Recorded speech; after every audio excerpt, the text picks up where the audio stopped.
show a dog and you can tell it's a good match, and then go in and they start filling out paperwork. It's great.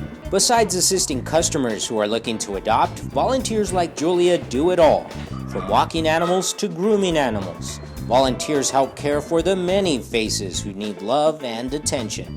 That's why I come here and volunteer, because it's good therapy. You know you're making a difference.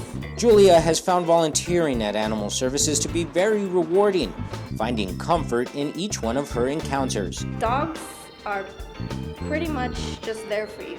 They're friendly, they're always happy to see you. I mean, you look around as we walk through and most of them are wagging their tails and stuff like that. And so you know you're making a difference here, and that makes me feel good. I think I need to be needed, and the dogs need me.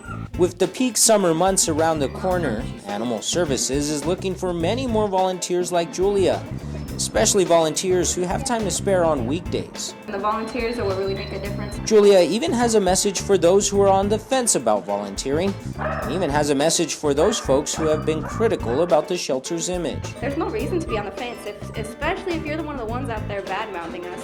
I mean, come on in and see what we really do here. See what a difference we make and see the challenges that we're up against. Come and volunteer.